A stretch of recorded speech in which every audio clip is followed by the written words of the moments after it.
अस्सलाम वालेकुम स्टूडेंट्स, कैसे हैं आप सब लोग। उम्मीद करता हूं कि आप लोग सब खैरियत से होंगे। आज हम चैप्टर नंबर 16 का आगाज़ करने लगे हैं, स्टार्टिंग करने लगे हैं। चैप्टर नंबर 15 अभी हमने स्टार्ट नहीं किया, उसको हम बाद में देखेंगे। पहले चैप्टर नंबर 16 को ना हम करते हैं। आसान छोटा सा चैप्टर है तो पहले इसको कर लेते हैं। सबसे पहला टॉपिक इसके अंदर हमारे पास क्या, ये बेसिक इलेक्ट्रॉनिक्स के बारे में चैप्टर है। इलेक्ट्रॉनिक्स फिज़िक्स की ऐसी ब्रांच है जिसके अंदर हम फ़्लो ऑफ इलेक्ट्रॉन को कंट्रोल तरीके से पढ़ते हैं, यानी कि कंट्रोल फ़्लो ऑफ इलेक्ट्रॉन को पढ़ते हैं। इलेक्ट्रॉन कहाँ पे ज़्यादा जाएं, कहाँ पे कम जाएं, हमारे तरीके से फ़्लो करें तो उसे इलेक्ट्रॉनिक्स कहते हैं। कंट्रोल तरीके से फ़्लो करने को इलेक्ट्रॉन कहते हैं, इलेक्ट्रॉनिक्स कहते हैं। तो ये बेसिक इलेक्ट्रॉनिक्स बताई जा रही है। इलेक्ट्रॉनिक्स की बेसिक चीज़ें हैं जो यहाँ पे डिस्कस की जाएंगी। सबसे पहला टॉपिक है थर्मियोनिक एमिशन। थर्मियोनिक एमिशन हमारे पास बेसिकली क्या है कि हॉट मेटल सरफेस से हमारे पास इलेक्ट्रॉन जो है ना इमिट होते हैं। अगर बहुत ज़्यादा हॉट कर दें, हीट अप करें आप किसी मेटल की सरफेस तो फ्री इलेक्ट्रॉन उसके सरफेस से बाहर निकलें, जिसे थर्मियोनिक एमिशन कहते हैं। इलेक्ट्रॉन की जो डिस्कवरी हुई थी वो भी कहते हैं इसी तरह। देयर आर कैथोड रेज के नाम आपने सुना होगा, जो जे थॉमसन ने डिस्कवर की थी 1897 में। उसको कैथोड रेज का नाम दिया गया क्योंकि उसके ऊपर नेगेटिव चार्ज होता है, कैथोड से निकलती हैं। तो उसके बाद डिफरेंट एक्सपेरिमेंट किए गए जिसकी बेस पे उसकी प्रॉपर्टीज़ को ड्राइव किया गया। पता लगा इसके ऊपर नेगेटिव चार्ज है, 1.6 × 10⁻⁹ कूलम का चार्ज है और सब कुछ। अच्छा, मैं बता रहा था आपको थर्मियोनिक एमिशन हमारे क्या है।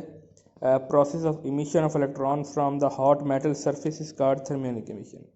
मेटल के अंदर फ्री इलेक्ट्रॉन तो होते ही होते हैं, तो जितना टेम्परेचर हाई करेंगे तो उनके आउटर मोस्ट शेल से इलेक्ट्रॉन बाहर निकलना शुरू हो जाएंगे। ठीक है, तो ये बात आपने याद रखनी है। उसके लिए आपको ज़रूरी नहीं आप हीट अप करें, आप इलेक्ट्रिक वे से भी हीट अप कर सकते हैं, यानी उसको हाई वोल्टेज और करंट देंगे तब भी हमारे पास करंट इमिट, उसके अंदर से इलेक्ट्रॉन इमिट हो सकते हैं। थर्मियोनिक एमिशन हाई वोल्टेज से भी ये काम होगा। तो ये नीचे वाला पैराग्राफ आप देख सकते हैं। Thermionic emission can also be produce by electrically heating fine tungsten filament. इसके लिए आपको जो कंडीशन है 6 वोल्ट आपको मिनिमम देनी है और 0.3 एम्पेयर की करंट देनी है। इससे ज़्यादा देंगे या इतनी देंगे तो आपके पास इलेक्ट्रॉन इमिट होना शुरू हो जाएंगे। ठीक है, इसको थर्मियोनिक एमिशन कहते हैं। उसके बाद हमारे पास है प्रॉपर्टीज़ ऑफ इलेक्ट्रॉन। इलेक्ट्रॉन की प्रॉपर्टीज़ हैं, उनको डिस्कस करना है। इलेक्ट्रॉन्स जो हैं वो हमारे पास क्या करते हैं, नेगेटिवली चार्ज पार्टिकल हैं, तो ये हमारे पास हॉट मेटल सरफेस से या फिलामेंट से इलेक्ट्रॉन इमिट हो रहे हैं। ठीक है, तो उसके आगे हमने क्या लगाया हुआ है, डिफरेंट एनोड है। इलेक्ट्रॉन बीम को हमने एनोड के अंदर से पास किया तो तमाम जो इलेक्ट्रॉन हैं वो क्या करेंगे, नेगेटिवली चार्ज होने की वजह से पॉजिटिव चार्ज की तरफ झुक जाएंगे, पॉजिटिव प्लेट्स की तरफ बेंड हो जाएंगे। सारी बात है, नेगेटिव वाली चीज़ पॉजिटिव की तरफ बेंड होगी ना, तो हमारे पास जब भी इलेक्ट्रिक फील्ड प्रोवाइड करेंगे तो वो हमारे पास पॉजिटिव टर्मिनल की तरफ डिफ्लेक्ट हो जाएंगे। ठीक है, सिंपल सी बात है। और मैग्नेटिक फील्ड अगर रखेंगे तो फिर क्या होगा, अगर मैग्नेटिक फील्ड रखेंगे इलेक्ट्रॉन के रास्ते में तो वो हमारे पास सर्कुलर पाथ में बेंड होने शुरू हो जाएंगे। ठीक है, सर्कुलर पाथ में बेंड होने शुरू हो जाएंगे क्लॉकवाइज या एंटी क्लॉकवाइज। लेकिन मैग्नेटिक फील्ड जब भी रास्ते में रखेंगे उसके ऊपर एक अपोजिंग फोर्स, मैग्नेटिक फील्ड एक फोर्स एग्जर्ट करेगा इलेक्ट्रॉन की बीम के ऊपर और उसको रास्ते में बेंड कर देगा। ठीक है, तो ये बात आपसे एक बहुत ही इंपॉर्टेंट टॉपिक है जिसको आज हम डिस्कस कर रहे हैं, वो है CRO, कैथोड रे ऑसिलोस्कोप। ठीक है, बहुत इंपॉर्टेंट टॉपिक है, इसको गौर से सुनिएगा। ये कैसे काम करता है और है क्या, इसके यूजेस क्या हैं। सबसे पहली चीज़ जो इसके बारे में पता होनी चाहिए, कैथोड रे या ऑसिलोस्कोप जो है वो high speed graph plotting device है। बहुत ही हाई स्पीड में ये ग्राफ प्लॉट कर सकता है मुख्तलिफ क्वांटिटीज़ के, चाहे वो वोल्टेज हो या करंट हो या कोई भी चीज़ हो। आपने इसी मशीन देखी होगी, उसका पैनल देखा होगा, तो उसके अंदर बेसिकली वो CRO यूज़ हो रहा होता है। ठीक है, इसके अलावा टेलीविज़न की जो स्क्रीन है, LED टेलीविज़न नहीं, आम जो पुराने ज़माने में जो टेलीविज़न और मॉनिटर होते थे उसके अंदर भी CRO लगा होता था। ठीक है, तो इसके काम करने का तरीकाकार क्या है, ये थर्मियोनिक एमिशन की बेस पे काम करता है। सबसे पहले हमने क्या किया हुआ है, एक हीटिंग फिलामेंट लगाया हुआ है, उसको 6 वोल्ट प्रोवाइड हमने कर दी। 6 वोल्ट से ज़्यादा वोल्टेज दें तो आपको पता है इसके अंदर से इलेक्ट्रॉन इमिट होंगे। तो इसके 3 पार्ट हैं basically, electron gun with control grid, deflection plate और फ्लोरेसेंट स्क्रीन। इलेक्ट्रॉन गन के अंदर बेसिकली फिलामेंट है, फिलामेंट के आगे हमारे पास ग्रिड और कैथोड लगे हुए हैं। कैथोड क्या करता है, इसकी हमारे पास फिलामेंट जो इलेक्ट्रॉन प्रोड्यूस कर रहा है हमारे पास कैथोड के ज़रिए से, वो हमारे पास क्या होते हैं, इजेक्ट होते हैं, आगे की तरफ जाते हैं। कैथोड असल में मेटल की प्लेट है जिससे नेगेटिव चार्ज है वो आगे की तरफ ट्रांसमिट होंगे। इलेक्ट्रॉन जैसे ही हमारे पास आगे की तरफ निकलेंगे उसके फ़ौरन बाद हमने लगाया हुआ है ग्रिड को। ग्रिड हमारे पास क्या चीज़ है और उसका क्या काम है, इसको आप समझना है आपने। Grid basically negatively charge plate है, ऐसा नेगेटिव चार्ज है जो हमारे कंट्रोल में, एक्सटर्नली हम नेगेटिव चार्ज प्रोवाइड करते हैं ख़ुद से। और हम क्या करते हैं, अगर ग्रिड की वैल्यू को हम ज़्यादा कर देंगे तो ज़्यादा नेगेटिव चार्ज हो जाएगा और जो इलेक्ट्रॉन पीछे से आ रहे हैं वो हमारे पास रिपेल करेंगे, वो आगे बहुत कम जाएंगे। तो इससे हमारे पास जो आगे स्क्रीन होगी उसकी ब्राइटनेस ना कम हो जाएगी। और अगर ग्रिड की वैल्यू को हम ज़्यादा करने के बजाय कम कर देते हैं तो नेगेटिव चार्ज कम हो जाएगा, ज़्यादा इलेक्ट्रॉन आगे जा पाएंगे और ब्राइटनेस ज़्यादा हो जाएगी। तो ग्रिड का बेसिक जो काम है वो हम इससे ब्राइटनेस कंट्रोल करते हैं। अगर आप ब्राइटनेस कम या ज़्यादा करनी है तो आप ग्रिड की वैल्यू को कम या ज़्यादा कर रहे होंगे। उसके बिल्कुल आगे हमारे पास एनोड लगा हुआ है। एनोड के ऊपर पॉजिटिवली चार्ज प्लेट है। एनोड्स आपको नज़र आ रहे हैं, पॉजिटिवली चार्ज प्लेट है। इसके ऊपर हमारे पास क्या करते हैं, इलेक्ट्रॉन की बीम जो है वो मुख्तलिफ डायरेक्शन में जा सकती थी। हमने पॉजिटिवली चार्ज दोनों ऊपर और नीचे दोनों में पॉजिटिव चार्ज दिया ताकि हमारे पास जो इलेक्ट्रॉन की बीम पीछे से आ रही है वो फोकस रहे, बिल्कुल स्ट्रेट लाइन में रहे। ऊपर नीचे दोनों जगह इनोड होने की वजह से वो एक लाइन में फोकस रहेगी और आगे की तरफ जाएगी। ठीक हो गया जी। ये हमारे पास इलेक्ट्रॉन ग्रिड और इलेक्ट्रॉन गन और ग्रिड दोनों का काम था। अब हमारे पास नेक्स्ट पोर्शन है वो है डिफ्लेक्शन प्लेट्स। डिफ्लेक्शन प्लेट्स क्या करती हैं, डिफ्लेक्शन प्लेट दो तरह की होती हैं, वाई डायरेक्टेड प्लेट और एक्स डायरेक्टेड प्लेट। हमने ग्राफ बनाना है तो ग्राफ के दो पोर्शन होते हैं, एक्स एक्सिस और वाई एक्सिस ना।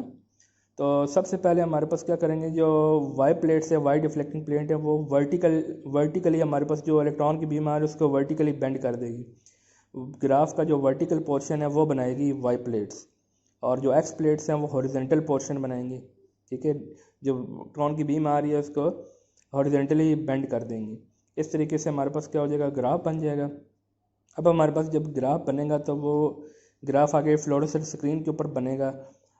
ग्राफ जो है ना बहुत ज़्यादा वो स्पीडी ग्राफ होगा तो उसको हम कंट्रोल कर सकते हैं। जो वाई प्लेट और एक्स प्लेट्स के ऊपर हम इसके अंदर वोल्टेज प्रोवाइड करते हैं उनको हम सिंक्रोनाइज करके टाइम को मैच करके ना हम जो ग्राफ बनेगा उसको ना हम स्टेशनरी बना सकते हैं, रोक सकते हैं।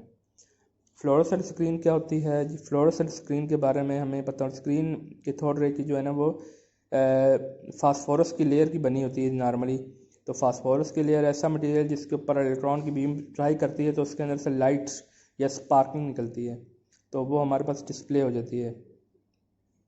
तो हमारे पास CRO के बहुत ज़्यादा सारे यूजेस हैं। मैनी फील्ड कहते हैं साइंस की बहुत सारी फील्ड्स के अंदर इसको इस्तेमाल किया जाता है वेव फॉर्म ड्रा करने के लिए, वोल्टेजेस, टाइम पीरियड, फ्रीक्वेंसी। ठीक है, ये सारी चीज़ें करने के लिए, हार्ट बीट के लिए तो यूज़ करते ही करते हैं। तो ये सारे यूजेस है CRO के। बहुत इंपॉर्टेंट टॉपिक है, लॉन्ग क्वेश्चन में अक्सर आया होता है। इसको आपने अच्छी तरीके से देखना है और ये डायग्राम की भी आप प्रैक्टिस करनी है। उसके बाद हमारे पास एनालॉग और डिजिटल इलेक्ट्रॉनिक्स है। एनालॉग के अंदर हमारे पास जो क्वांटिटीज़ हैं वो हमारे पास कंटिन्यूस होती हैं विदाउट एनी ब्रेक।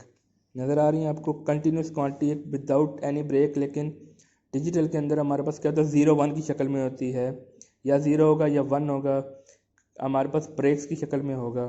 ठीक है, सिग्नल या 0 या ये 0 है ये 1 है, ये 0 ये 1, और ये हमारे पास कंटिन्यूस है। ये कंटिन्यूस जो है वो एनालॉग इलेक्ट्रॉनिक्स कहलाती है। और जो 0 1 की शक्ल में हो जिसके अंदर दो क्वांटिटीज़ हों वो हमारे पास डिजिटल इलेक्ट्रॉनिक्स कहलाती है। दो तरह की टाइप्स हैं हमारे पास। अक्सर कंप्यूटर के अंदर मिसाल के तौर पर जो हम डाटा देते हैं, जो वोल्टेज देते हैं या जो हम कुछ चीज़ टाइप करते हैं वो एनालॉग होती है। उसको कंप्यूटर तो डिजिटल को जानता है, तो एनालॉग टू डिजिटल कन्वर्टर होता है।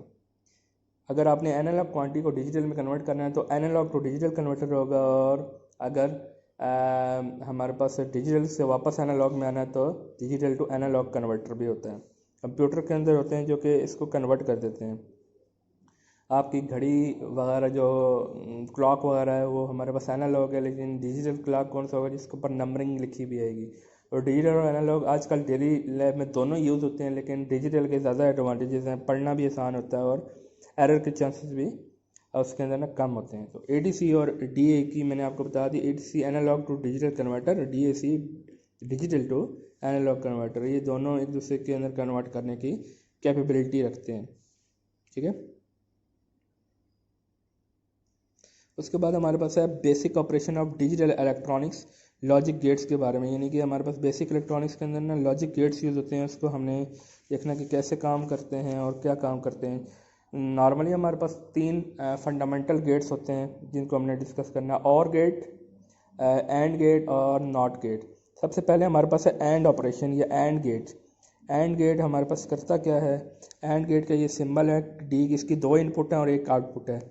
ये हमारे पास क्या करता है, बेसिकली इसका जो ट्रुथ टेबल है वो A.P है, यानी कि ये हमारे पास क्या करता है, ये 2 नंबर्स को ना मल्टीप्लाई करता है। नंबर हमेशा, ट्रुथ टेबल हमेशा ऐसा होगा 0 0, या दोनों इनपुट 0 होंगी, या 1 0 1 1, या दोनों हमारे पास 1 होंगी। तो आप मुझे बताएं, 0 को 0 से मल्टीप्लाई करें तो आंसर 0 आएगा, 0 1 को करें तो भी 0 आएगा, 1 सिर्फ तब आएगा जब 1 और 1 होगा। सिंपल मैथमेटिक्स है, आपने मल्टीप्लाई करना है नंबर्स को। तो एंड गेट इस तरीके से अप्लाई करते हैं, इसकी आउटपुट सिर्फ तभी हाई होगी जब इसकी दोनों इनपुट्स हाई होंगी। और ऑपरेशन के अंदर क्या होता है, और गेट बेसिकली ये सिंबल है और गेट का, और गेट एडिशन करता है, A+B करता है। तो इसका जो ट्रुथ टेबल है वो हमारे पास क्या होगा, दोनों नंबर्स को ऐड करना, 0 और 0 को ऐड करें 0 आएगा, 0 1 को ऐड करें 1 आएगा, 1 0 को ऐड करें 1 आएगा, और 1 1 को करें तो 1 ही आएगा। ये सिंपल सा आपने क्या करना है, ट्रुथ टेबल, इसका ये ट्रुथ टेबल, सिंबल और ये बुलियन फंक्शन, ये चीज़ें बस आपको आनी चाहिए, इतनी ज़्यादा डिटेल आपने नहीं करनी। नॉट ऑपरेशन है, सिंपली इन्वर्टर है, जो इनपुट आप इसको देंगे वो इन्वर्ट कर देगा। अगर आप इसको 0 देंगे तो 1 मिलेगा आपको, 1 देंगे तो 0 मिलेगा। ठीक है, ये नॉट गेट जब हम आगे लगाते हैं, एंड गेट के आगे लगाते हैं तो नैंड गेट बन जाता है। एंड गेट के आगे एक इन्वर्टर लगा दे तो एंड गेट की जो भी आपने आउटपुट पड़ी वो इन्वर्ट हो जाएगी। ठीक है, इसके आगे एक बबल लगा के भी हम शो कर देते हैं, ये बार है, बार का मतलब है इन्वर्ट करना। ठीक है, तो एंड गेट का जो भी आपने ट्रुथ टेबल पढ़ा था ना, वो हमारे पास सिंपली इन्वर्ट हो जाएगा। पहले ये था कि एंड गेट की इनपुट सिर्फ तभी हाई होती थी जब दोनों 1 हो, अब दोनों 1 होंगी तो 0 होगा, वैसे हाई होगा। इस तरीके से और गेट है, उसको भी आप आगे इन्वर्टर लगा के नॉर गेट बन जाएगा। नॉर गेट, अगर बबल लगाओ या इन्वर्टर लगाओ तो एंड गेट की इनपुट आप देखें सिर्फ 1 तब होगी जब दोनों 0 होंगे। ये इन्वर्ट किया हुआ है और गेट को, तो आप सिंपली इस तरीके से देख सकते हैं कि किस तरह काम करता है। उसके बाद यूजेस ऑफ लॉजिक गेट्स हैं कि किस तरह काम करता है। हाउस सेफ्टी अलार्म है, इसकी वर्किंग बताई हुई है कि इसके अंदर एक LDR लगाया गया। LDR हमारे पास क्या, लाइट डिपेंडिंग रेजिस्टेंस है। जब हमारे पास लाइट पड़ती है तो इसकी जो रेजिस्टेंस है वो हमारे पास क्या हो जाती है, कम हो जाती है, और जब लाइट इसके ऊपर नहीं पड़ती इसकी रेजिस्टेंस ज़्यादा हो जाती है। ठीक है, यहाँ पे लिखा हुआ है कि हमारे पास when light because of its low resistance, जब रेजिस्टेंस लो हो जाएगी तो इसकी इनपुट 1 के तौर पर कंसिडर होगी। ठीक है, तो उसकी बेस के ऊपर ये हमारे पास नैंड गेट लगाया हुआ है। नैंड गेट का मैंने आपको बताया था टेबल। नैंड गेट के अंदर हमारे पास होता क्या है, नैंड गेट की आउटपुट हमारे पास ये नज़र आ रही है आपको। नैंड गेट की इनपुट कोई भी हमारे पास सिर्फ तब भी आउटपुट 0 होगी जब दोनों इनपुट हाई होंगी। दोनों हाई हुई तो ये अलार्म नहीं बोलेगा, अदरवाइज़ ये अलार्म आप बोलेगा। ठीक है, तो ये हाउस सेफ्टी अलार्म है, इसको आप पढ़ लीजिएगा। कोई क्वेश्चन हो तो आप मुझसे पूछ सकते हैं। तो ये चैप्टर इंतहाई छोटा था और आसान सा चैप्टर था, तो उम्मीद करते हैं उसके कोई न्यूमेरिकल प्रॉब्लम्स भी नहीं है। आपको कुछ चीज़ ना समझ आई तो आप मुझसे